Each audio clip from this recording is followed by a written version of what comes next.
Mom, I can't take it anymore.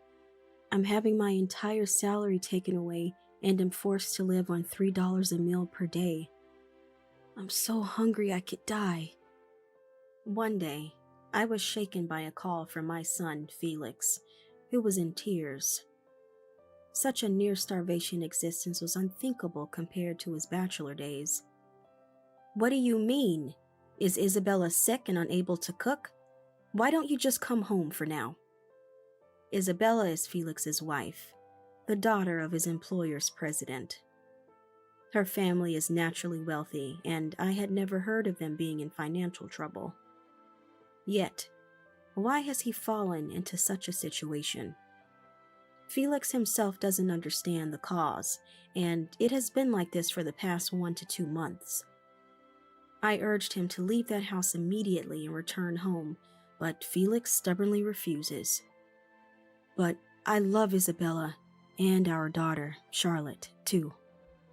Temporarily, I decided to prepare some parcels for Felix and secretly sent him some money. A month passed, and Felix called to say he was coming home with Charlotte. Sensing something was not right, I waited at home that evening, holding my mobile phone tightly, when suddenly the doorbell rang. I leaped from the living room chair and rushed to open the front door. Felix! Charlotte! I was fully expecting them to be there, but it was Charlotte standing there, looking surprised. She was wearing the glowing pajamas I had bought her as a birthday present. As I embraced her, I felt her arms were thin, and her body was frail. Felix was nowhere to be seen. As I had been intently looking at Charlotte, I felt a presence behind her, and turned to look. There stood Isabella, with a creepy smile on her face. My name is Chloe, a 58-year-old housewife. I've loved eating since my student days, often having pizza and donuts for snacks, in addition to 3 meals a day. This habit didn't change even as an adult, as eating became a way to relieve stress, leading to me gradually becoming plump.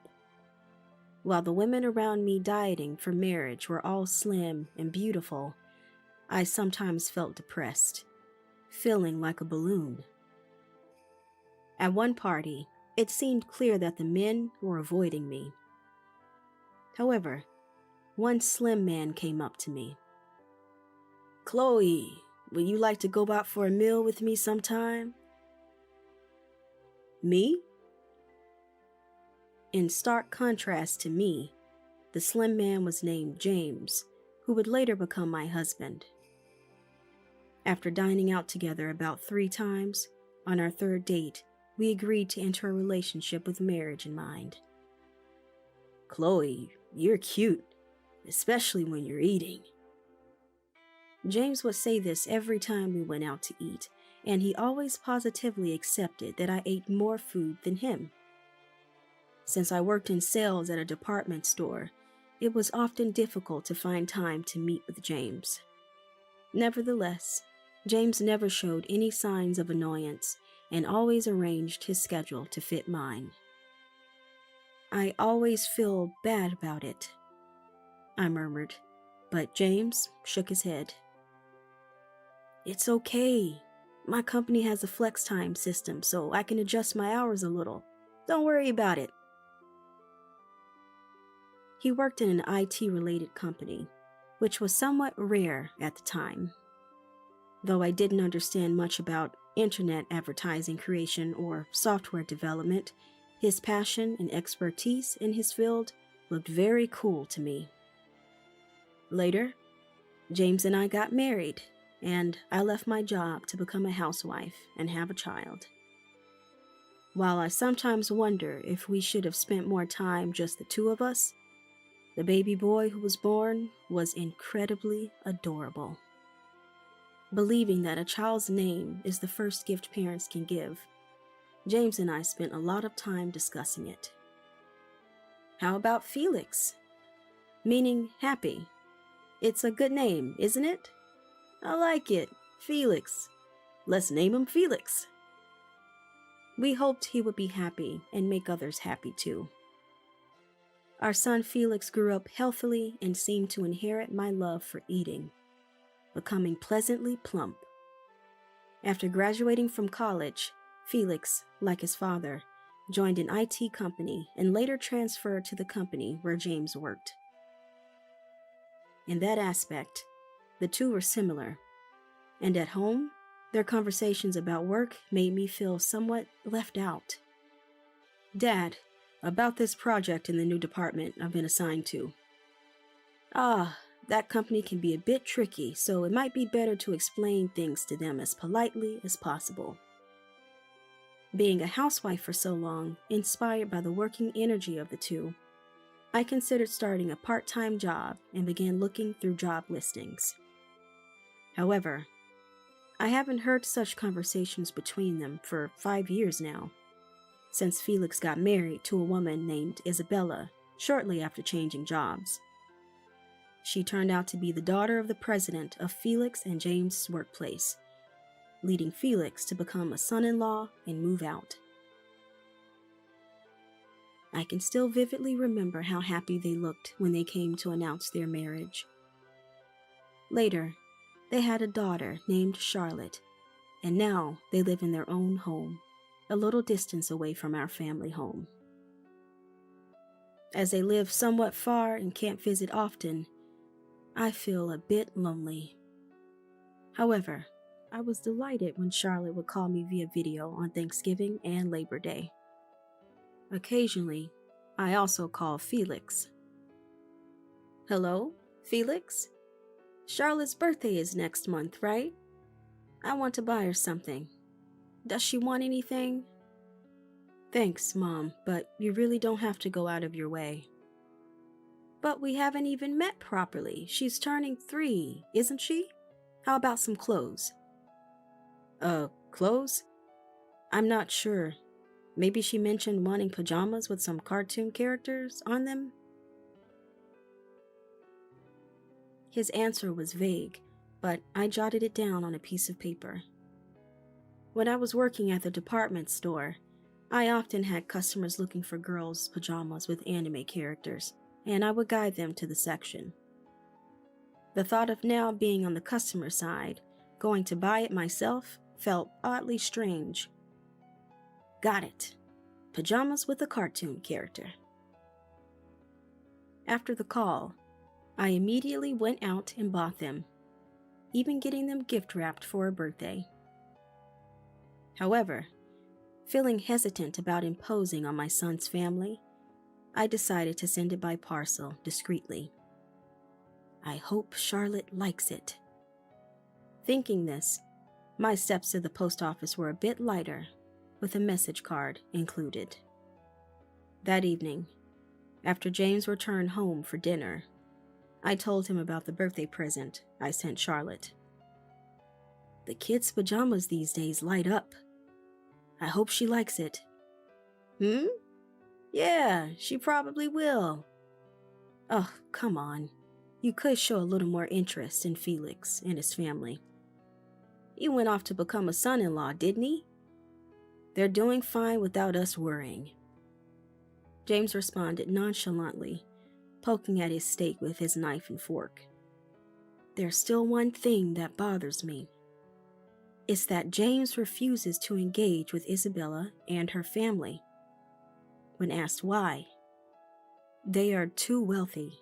It's intimidating," he says. "Sure, it's intimidating to deal with the boss of the company you work for, but it's odd to not engage at all. He didn't even show up for the marriage introduction, and to my knowledge, James and Isabella have never met face to face.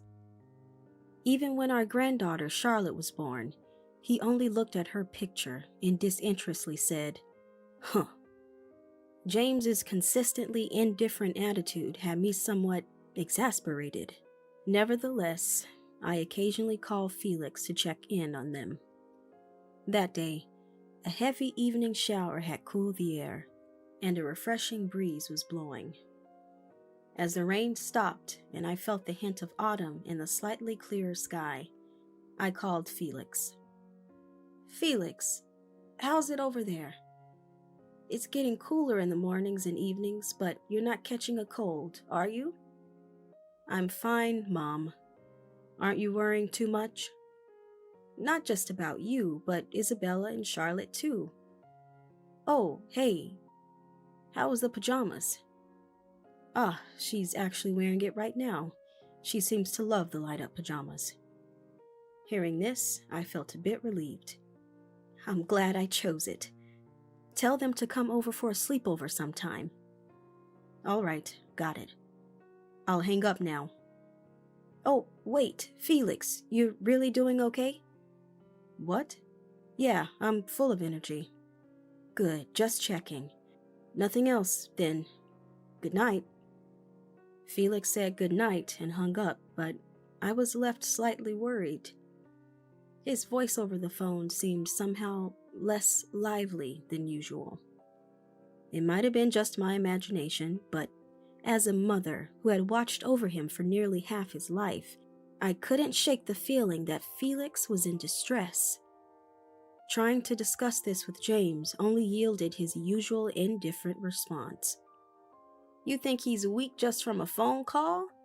You're worrying too much. That may be true, but I do hope it's just my imagination. However, it turned out my intuition was correct when Felix called me one day.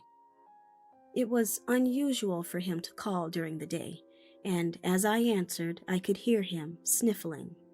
Felix? Is that you? What's wrong? Are you okay? I feared he might have been in an accident or injured, or something had happened to Isabella or Charlotte. Filled with various thoughts and enveloped in anxiety, Felix cried out, Mom, I can't take it anymore. All my salary is taken, and I'm forced to live on $3 a meal per day. I'm so hungry I feel like I'm going to die. The words, 1 meal a day, shook me deeply. Such a near-starvation existence was unthinkable compared to his bachelor days. What do you mean? Is Isabella sick and can't cook? Why don't you just come home for now? In a weak voice, Felix said, It's not that. Really. Isabella is fine, and Charlotte too. But lately, it's always just salad, bread, and water for me. Even if it were a marital spat, this seemed far too severe. From what I gathered, the cause was unclear, and it had been like this for the past 1 to 2 months. I told him to leave that house immediately and come back home, but Felix stubbornly refused. But I love Isabella, and Charlotte too. Then I'll send you some instant ramen or bread by mail. Thus, I decided to prepare a parcel for Felix and secretly send him some supplies. What a strange situation, I thought. Isabella's family is wealthy, to put it mildly. Their wedding in Hawaii was a lavish affair for 100 guests. Yet, why would they take all of Felix's salary and force him into living on $3 a day? Greedy and clingy, that's what they are, James said dismissively, looking displeased. I decided to ignore his apparent resentment towards the wealthy and finished washing the dishes after dinner. I couldn't understand why he was so averse to discussing Isabella's family. I puffed my cheeks out in a bit of frustration, but James didn't care. Lately, James had been complaining about being busier than usual due to a shortage of staff on a certain project. Thinking he must be tired, I took out the last 2 cups of ice cream from the fridge and handed one to him with a spoon. Let's eat these together. They're the last 2. Oh, nice. What flavor is this? Seeing the ice cream cups, James's eyes lit up. James and I discovered our mutual love for ice cream when we first moved in together. Reminiscing about those times while eating ice cream, we spent the night talking about work, things happening at my part-time job, James's job, and our neighborhood. I continued to occasionally send packages to Felix, hoping for the day he would tell me it was no longer necessary, but there seemed to be no sign of improvement in his situation. A month after Felix's call, the days had become more comfortable, and the small kochia in the garden had turned beautifully, reaching its peak viewing time. I wondered how Felix was doing, and one evening, after spending the day with these thoughts, I received a call. "Hello? Felix? How's everything going lately?" I asked hastily, and Felix, sounding like he was running, answered between breaths. "Mom? Isabella has started limiting Charlotte's meals too. This is no joke. I've reached my limit, so I'm taking Charlotte and coming back home. We're on our way already." "What? You're on your way now? Wait, where are you? I'll come and pick you up." "It's okay. I'll be there soon." The call ended abruptly at that point. I could hear the constant sound of cars in the background, indicating he was near a major road. However, recklessly searching for them didn't seem wise, so I decided to inform James about the situation by calling him. But strangely, my calls didn't connect no matter how many times I tried. That's odd. He should be off work by this time. Maybe he can't answer because he's on the train. I left a text message hoping Felix and Charlotte would safely arrive. An hour passed since Felix's call with no word from James, and neither Felix nor Charlotte had arrived, leaving me overwhelmed with a sense of helplessness, despite all the lights being on in the room. Holding my mobile phone tightly, the doorbell unexpectedly rang. I jumped up from the living room chair and hurried to open the front door. "Felix! Charlotte!" I had fully expected to see them standing there, but it was Charlotte who stood there looking surprised, wearing the glowing pajamas I had bought her for her birthday. "Charlotte, are you alone? Where's Daddy?" Charlotte fidgeted nervously with her hands. Assuming she was nervous because she hadn't visited our house much, I squatted down and hugged her. "I'm sorry you've had it tough. It must have been hard." Only then did I realize how thin Charlotte had become. It was hard to tell in the dim light, and her slender body was hidden under long-sleeved pajamas. Charlotte wrapped her thin arms around my neck and buried her face in. "It's okay. It's okay. Did Daddy come with you?" "Well, Daddy and I were coming together, but, at the traffic lights, he fell down. And then, an ambulance was called because Mommy came too. Mommy had been following us secretly, so she called the ambulance," Charlotte explained as best she could. I was impressed by how well she could speak, but I was surprised by the mention of Mommy. Mommy referred to Isabella, indicating she had come here too. It must have been during that awkward end to the call that he fell. Perhaps having hardly eaten, he had collapsed from exhaustion. I had been intently watching Charlotte, but feeling a presence behind her, I turned to look.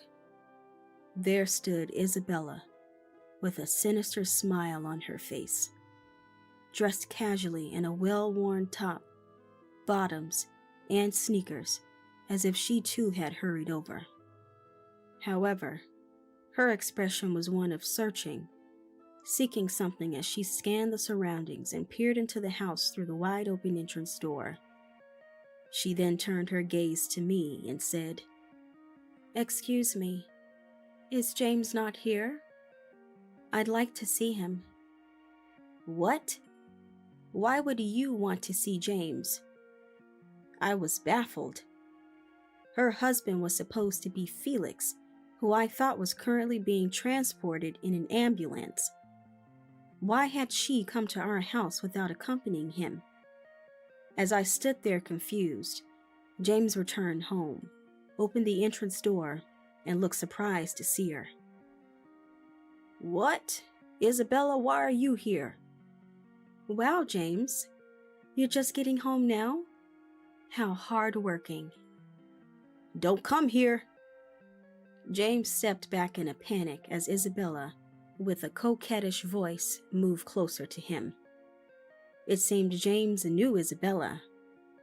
I was filled with even more questions, wondering how James and Isabella knew each other. "What's going on? James, explain." She's... that..." Seeing James struggle for words, which was unlike him, I was convinced there was something more. Then Isabella, with a creepy smile, proudly began to reveal their relationship. "James and I were lovers before I met Felix. But no matter how much I begged him to leave his wife and marry me, he just wouldn't. Right, James?" "That's not true. I don't know you at all." "Don't be shy now." "So I thought, if I can't marry James, why not marry his son, Felix? That way, we could still be a family." "I'm such a genius." Isabella revealed my husband's alleged affair without a hint of remorse, still smiling wickedly. James looked pale, desperately denying it to me. "It's not true, Chloe. Believe me, I have nothing to do with this woman." Before I could say anything, Isabella quickly interjected. "What's not true? We went on dates, traveled together, went to theme parks, and then, when I got pregnant with Felix's child, you started avoiding me like you didn't even want to see me." "I never did that. That's your delusion." "Huh? Is that so? Then all those business trips you said you were on were actually affairs. That's why you said you didn't want to meet Isabella or her parents." "That's not true. It was really for business. Chloe, can't you trust me? Does this crazy woman have any proof?" Asked about proof, I had just been informed of these facts. While it's risky to fully believe Isabella's words, considering James's indifferent attitude towards Isabella's parents, it doesn't seem entirely implausible. The thought that her claims might be true was utterly disturbing. James seemed to have backed off after learning of Isabella's pregnancy, but Isabella herself probably continued to harbor feelings for him. Scary. James, it's terrifying that you're with such a person. Divorce her and be with me. I've always thought only of you." She said this, inching closer to James. "Whoa, stay away. The most important person to me is Chloe." I was speechless at my husband's conveniently timed declaration of loyalty. Divorce seemed inevitable. "And Chloe, you've been meddling too much." "What do you mean?" "You've been sending money to Felix, haven't you? Despite intentionally taking his money and not letting him eat. Because you see, Felix's face resembles James, and I thought if he lost weight, he'd look even more like him." The absurdity of her reasoning, that my son had been driven to his limits for such a petty reason, made my hand shake with anger. Even more astonishing was that Charlotte's dietary restrictions were also because her face resembled Felix's, or rather James, and Isabella wanted to make her lose weight for that reason. "So, I was planning to tell you to stop the unnecessary support." "You're insane." I was on the verge of lashing out at her when the entrance door opened. It was Felix. He looked somewhat thinner than the last time I saw him a few months ago, which caused a moment of hesitation. But his voice confirmed it was indeed Felix. "Felix, I heard you were taken away by an ambulance. Are you okay? I'm fine now. I rushed out to show this to you and Dad, Felix said, pulling an envelope from a bag he was carrying. I took it, looked inside, and found numerous photos of James and Isabella in compromising situations. What is this? I was speechless and fell to my knees. The sheer amount of blatant evidence almost brought tears to my eyes. I wanted to believe in James, but it seemed impossible. Mom, I'm sorry for keeping quiet, but I wanted to believe in Dad. I realized Dad and Isabella were having an affair when we started preconception care. I was happy when the child was conceived, but Felix then produced another envelope. I was honestly hesitant to confirm this. I took the envelope and looked inside. It contained the DNA test results for Charlotte. Felix, feeling that the child growing up didn't seem like his own, had the DNA tested without telling Isabella. Seeing the results, I couldn't believe my eyes. The results showed that Charlotte was not Felix's child, but James's and Isabella's. Meaning, Charlotte was not my granddaughter, but Felix's half-sibling. James, looking shocked, asked us, What's happening? Felix, what is that? I collected evidence of your affair with Isabella. And not just that.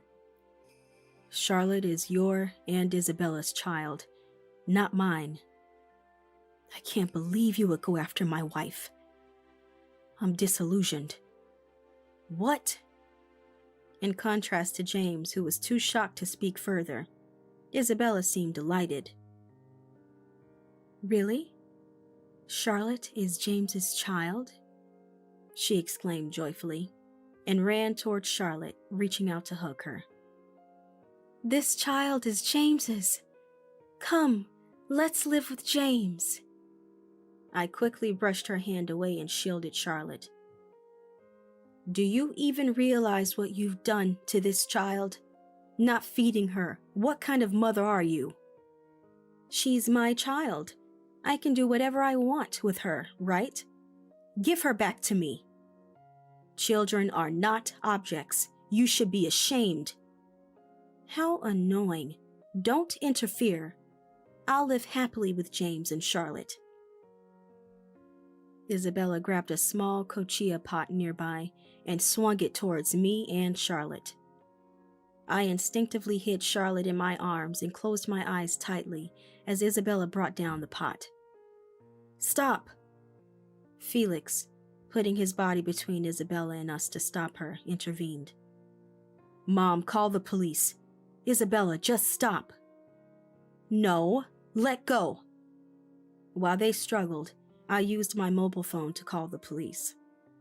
After explaining the situation, a patrol car arrived soon from the nearby station, calming the scene for the moment.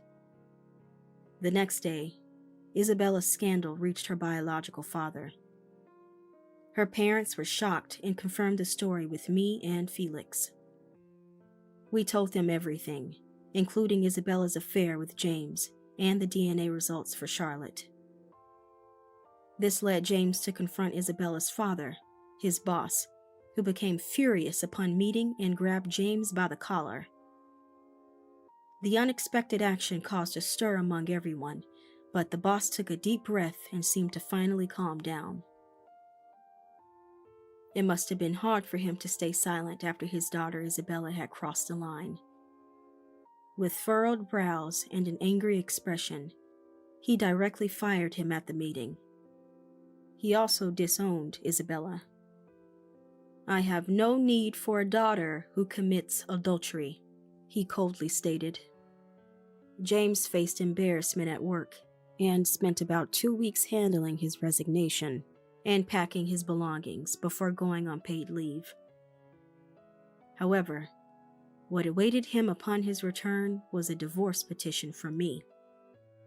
There was no room for discussion after his affair with the married Isabella. James begged tearfully, but I dismissed him, saying, "It's over. I've had enough of you." Felix also presented Isabella with divorce papers, which she readily accepted. Felix decided to take custody of Charlotte and moved back home with me. We sold the old house, which now stands empty. Isabella, thinking she could be with James, ended up being arrested for her relentless pursuit. As for me, I started living with Felix and Charlotte in the place we moved to. We play in the park close to our rented apartment, collecting ginkgo leaves with Charlotte. Felix has transitioned to freelancing, switching to work that can be done from home. Around lunchtime, I receive a text from Felix. "Shall we go out to eat today?" It seems our income has slightly increased compared to when he was employed, allowing us occasionally to go out as a family. I call out to Charlotte and hold her hand as we walk back home. "Let's go out today," I say, and Charlotte smiles, showing her cute little teeth. Healed by that smile, both Felix and I feel happiness in our lives.